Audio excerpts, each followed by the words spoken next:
guys, Varda here. I know I'm coming back after such a long time, and today I have some different kind of a video. I have already created something, and the very reason I did not record the process is because I was so not confident of my skills of pulling something like this off.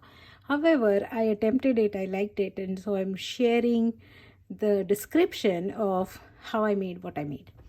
And today's video is a big shout out to the incredible, uber talented Vicky from, I think her blog name is called as Clips and Cuts. I can't say her last name, it's like a tongue twister to me, but she's amazing. I'll link to her channel below. She has been inspiring me for the longest time ever, and I love her latest collection, which came up with Stamperia, which is Create Happiness. I also loved her collection of the birdhouses and stuff that came with spellbinders, and I have several of those products that I have used. Today, I used a couple of her products. I used a couple of my own images, one of them new, a couple of them old, and several different other things. So let's get right into the description of the process, and I'll show you my project and I'll tell you how I made it. Okay, so this is what I made. Let's start with the how part of the background first. So this background, what you see here, was actually a pattern paper. I think it's from one of very old Spellbinders card kits, and it's a grayish kind of a pattern paper with lots of snowflakes on it. To enhance it furthermore, I ink blended these 3 Simon Says Stamps inks on the side with these blending brushes. I wanted to take it a step further, so I also stenciled in with the Studio G blue ink. Sorry, I missed putting that here. With this blue ink, I think it's one of the older ones, I stenciled using one of Stamperia Create Happiness stencils. You see this design, and then this is the one I used, and then this one. I used this part over here and this part over here. Once I was happy with the background, oh, and I forgot to tell you, I made all these things on this stone paper journal. It's amazing, super thick paper, and this is going to be my first journal. So if you see anything and if the technique is really amazing, I'm thinking that's because of Vicky. And if you think any shortcomings, I'm thinking that is because of me. I've never done something like this before, but I thoroughly enjoyed it and I wanted to share it with you. So this stone paper journal, amazing, very thick paper. I think it can take all different kinds of mediums on it, including watercolor. So I will try that some other time. Today, like I said, I wasn't confident about pulling something like this off, so I actually cut a paper to size and worked on it separately. It wasn't until I had finished everything that I attached it to my journal. And yeah, that's being really honest with you, but that's what it was. So this paper I cut to size, and then I worked on the beautiful background. Even after doing the stenciling, I wanted it to have a little something extra, and I thought it was becoming too delicate or too, I don't know, for really kind of thing for my taste. So I wanted a little bit of geometric thing thrown in. So I used this particular stamp set, again from Create Happiness collection from Stamperia, and I added hints of it here and there, just to kind of balance it out. Next, let's talk about what I did on top. So this one and this one are from my older releases. They are all 3 are my images, but they are from my older releases.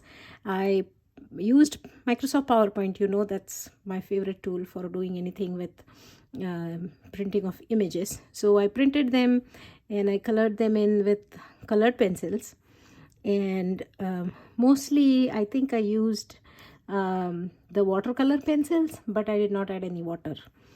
And for these and this, I did not add anything else on top, just plain simple pencil coloring.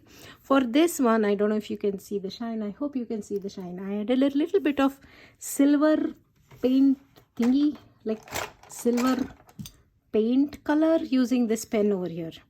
I have a set of 3 of these, silver, gold and copper. On this one I used silver, and then I also had these snowflakes, I think from some card kit in the past. I have only a few of them remaining, but I scattered them around and I assembled this part here. For this part, this is 100% an idea that Vicky uses and I copied. So this is a cardboard box that I cut open and just hand tore the things out of it. And this white thing, I actually use the snow pen, so snow marker. So you just color it up and then you heat set it, and it gives this snow kind of a texture. For on top of that, I just attached one of this because, you know, I could not do without at least a little bit of bling in there, so I had to. So I used this. I think this also came in one of the older card kits. This is Stencil twine in silver color from Tim Holtz Ideology. I hot glued it, in fact, and then I arranged all these things over here and used my trusted and new favorite addition to my craft room, Pearly Art glue, to attach all of this. Just behind this bird, I added some foam squares. Okay, let's talk about this a little bit. For this sentiment, I found this quote. I loved it. It speaks to me. It talks to me about finding joy every day and making an effort to find joy, be grateful, look at the good things. And I really liked it. And I thought that it made sense to do it with the winter flowers because, you know, winter is such a harsh time. You don't usually see flowers unless you are looking for them. So, I mean, kind of an analogy of winter flowers and then people who are looking for flowers and finding them. So I added this quote. I actually printed it just like I did these in the same PowerPoint slide. I typed it out, printed it, and I hand tore the paper. I wanted, this was almost stark white. I did not think it went well with my color scheme, so I used a little bit of these 3 distress inks, the antique linen, the vintage photo, and black soot on the sides to make it look distressed. And I adhered this.